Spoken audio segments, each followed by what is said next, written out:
Yogi Ramsuratkumar, Yogi Ramsuratkumar, Yogi Ramsuratkumar, Jaya Guru Raya. Bhagwan Shri Yogi Ramsuratkumar ki jai. Sarvam Yogi Ramsuratkumar Arpanamastu. Before we offer our prayers today, just as a quick glimpse of the divine life of Bhagwan. Once it was the lunar eclipse day, and it was to start at about 10:30. Swami was seated on the top step of the chariot mandap.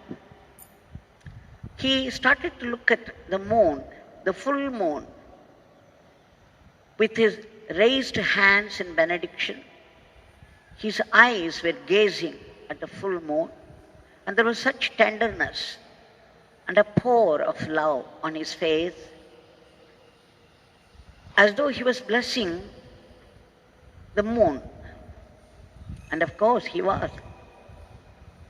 And then slowly, the eclipse started, and then the crescent moon in its different stages developed. Finally, there was new moon, complete darkness, and then again the moon began to grow in crescents, and finally it landed up as a full moon once again. All through that, Bhagwan did not even move. His gaze was constantly upon the moon with raised hands in benediction. He was not only blessing the moon, he was blessing all those people who must have been chanting the name, doing different types of sadhana at that time. So today also, during the solar eclipse, Bhagwan will be blessing all of us. On that day, Bhagwan made a very remarkable remark. He said, you see, we saw the full moon, and then the new moon, and then again full moon. Normally it takes 15 days from the full moon to the new moon, and again another 15 days from the new moon to the full moon. So from the full moon to the full moon, it takes 30 days, and today, in 2 hours, we saw 3 moons, he said. And in Tamil, 3 is moon. So he kept saying, moon, moon, moon, moon, and laughed. But he was blessing and blessing and blessing all through those 2.5 hours.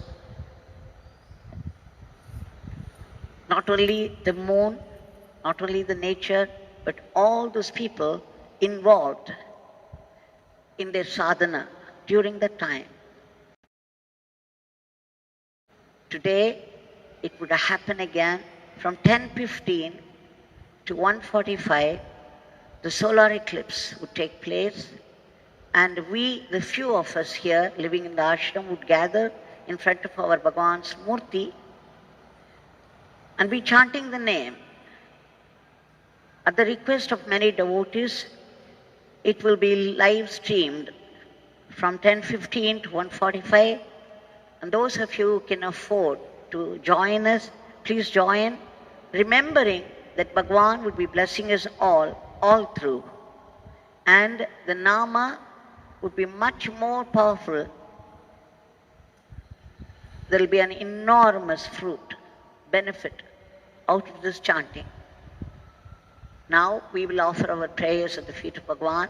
Bhagwan, Sarvam Yogi Ramsuratkumar Arpanamastu. Again, we have been fortunate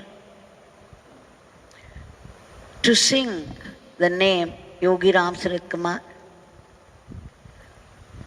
in the shrine of Bhagwan, right in front of his murti.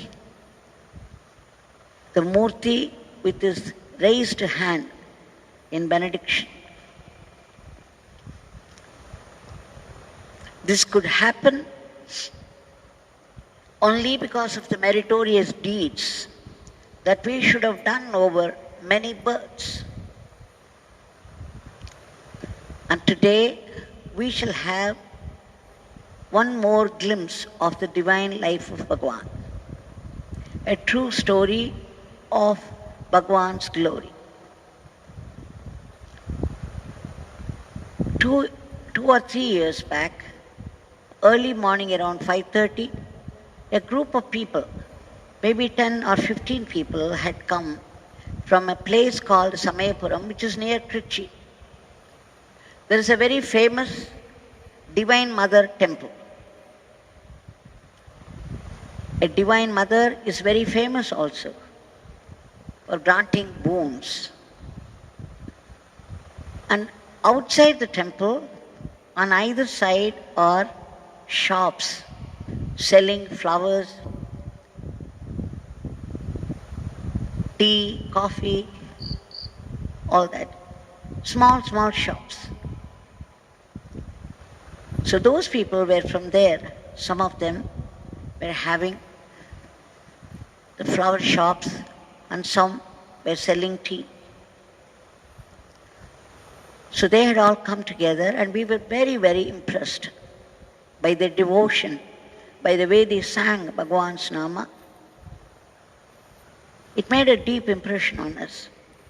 So we helped them to have some coffee, tea in the morning, have their bath, and then we gave them breakfast also, and then sent. One of those tea shops owned by, I forget the father's name, something like Narayan Swami, who was there, was running the shop. His son, Sashidharan, one day he found himself unable to move. He was not able to lift his hand, he was not able to lift his legs. Though his brain was still working and he was able to talk, he was able to think and talk, but the rest of the body seemed to be a waste, going waste. Naturally, they were all alarmed, and then they took this boy to various doctors, all experts in the field. They went to Chennai, they went to Tiruvannamalai in Kerala, met many, many great doctors, and they have all passed a verdict that he had, these nerves are all too strained and they are losing their capacity to work.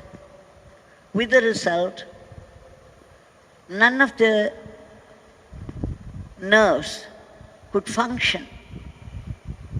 So he won't be able to move at all for life. And what was more, some of the doctors called these relatives aside and said, he will die soon. There is not much time for him. They gave up completely. So the whole family was in despair, not knowing what to do. And the Sashidhar was so much agonized over it, but there was nothing he could possibly do. At that time, his uncle wrote to him saying that you chant Om Namo Narayana, Narayana mantra. Something will happen, don't worry. A very powerful mantra. So Sashidhar began to chant. He was chanting and chanting. One day, an advocate from Viluppuram had come to the temple of Mariamma, Samayapuram Mariamma temple. He also visited these people. And he said, looking at Sashidharan, he said, there is a great soul, there is a Mahatma in Tiruvannamalai by name Yogi Ramsuratkumar. He is called Visiri Swami or Panka Baba, a Mahatma with a hand fan. You can take him, Sashidharan, to him. He may be able to do something. He may show the way for relief. So they all immediately took a taxi and then they rushed to Tiruvannamalai. First they went to Arunachaleshwara temple, and there people lifted him out of the car and put him right in front of the temple. And then they all had darshan also. Then they rushed to the ashram. At that time, Bhagwan was giving darshan just outside Pradhan Mandir, seated in a chair. So when his turn came, Sashidharan was carried by his people and put in a chair in front of Bhagwan. Then Bhagwan inquired the details, how it happened, all that, and finally declared. He raised both his hands in benediction and declared, Sashidhar will be all right. Sashidhar will be all right. Sashidhar will be all right.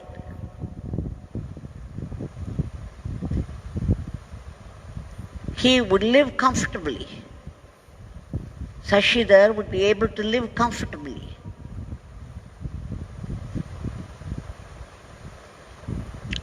And that's all he did.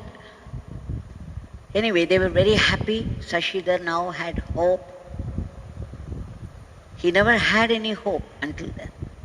But after this pronouncing from Bhagwan, Bhagwan touched him in the depths of his being.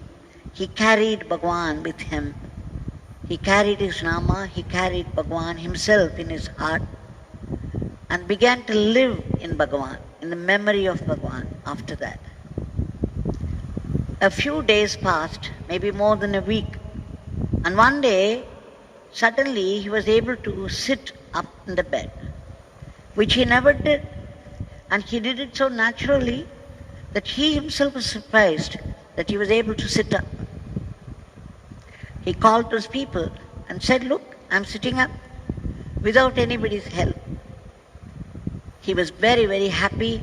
His devotion for Yogi Ramsuratkumar increased several fold, and he started to chant even more fervently the name of Bhagwan. And after a few days, he was able to stand up. He was staggering, but then he was able to do that. And then slowly, slowly he gained his walk. And then he began to do work also. He bounced back to normal state like anyone else after his visit to Bhagwan. Just imagine how the whole family would have felt. The doctors had declared, given up, saying that he was moving towards a certain death. It was only a matter of time. And here, he was able to sit up, he was able to walk, and then he resumed his work also soon after that. So when they came back to see Bhagwan and reported how Bhagwan's blessings had helped him return to normalcy, all that Bhagwan said, oh, this beggar knows nothing. This beggar can do nothing. It's my father's grace. Remember Father always. But they knew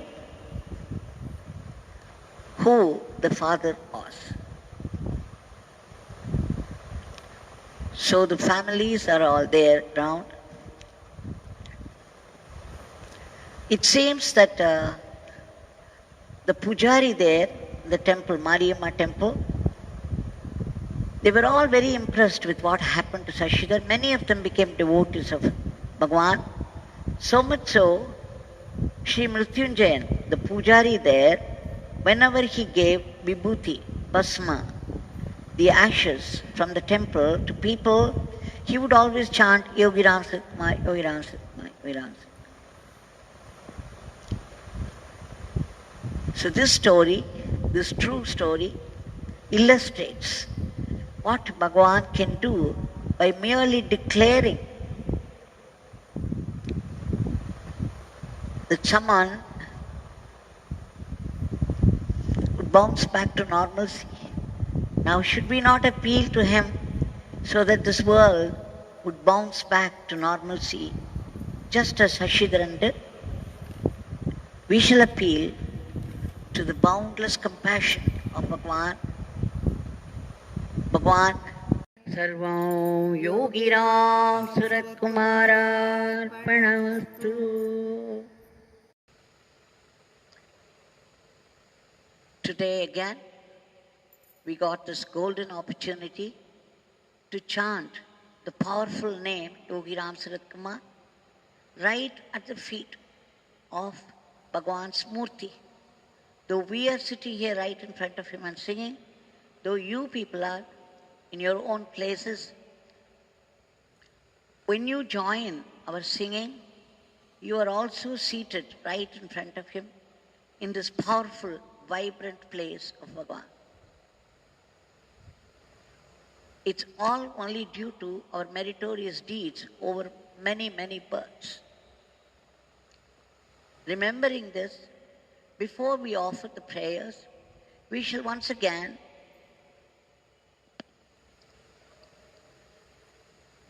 learn about a particular Leela of Bhagwan, which illustrates once again his glory and his teaching lesson.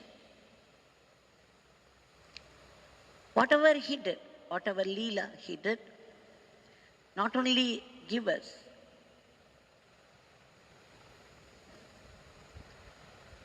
the joy of this Leela, it also teaches us something higher. This has been my continued experience with him. The beginning, after he came down to Sudama, Bhagwan gave us permission to do the Nama Japa in the night also. The daytime will be mostly engaged in work. Of course, our mind is centered on him and his work all the time. But the japa, as it should be done, we got time only in the night. So Bhagwan gave us permission. The very first time I took up this, we would all go to bed early because Bhagwan also did that. About 11:30 or so, I got up, had a wash, and then started doing this Nama Japa. Naturally, in between, there will be attacks of sleep. A sudden attack of sleep. Before you know, you would fall asleep, literally fall asleep. So I had a bottle of this gooseberry water, and then I was trying. Every time I felt sleepy, I would get up and start to walk up and down, chanting the name. And sometimes, despite all these efforts, again there would be attack of sleep. And those times I would take a pickle, something which is very, very hot. And once you take it, you wouldn't be able to sleep. So I tried all these tricks and somehow managed till about 4:30 in the morning. And Bhagwan came down to sit, to give us the first darshan. I went and told him jubilantly, with great joy, with a sense of achievement, Bhagwan, the whole night I was able to chant your name and I have completed 20,000 namas. All the time expecting a pat on my back and an appreciative word, an appreciative smile from him, as though I had really achieved something. But all that he did was frown upon me, and a gesture of his hands which said, no use at all. I was shocked. You can imagine after the whole night's hard labor, and I was submitting this labor of love, but all that he did was frown upon me and say it's no use. So naturally, confusion followed, agitation. And then he saw the question in my eyes. He saw my agony. And then he said, Devaki, you said you were doing it. Can you do it? Can we do anything at all? It's only with the grace of my Father we can do anything at all. We can achieve anything at all. Never forget it. Never say that you have done something.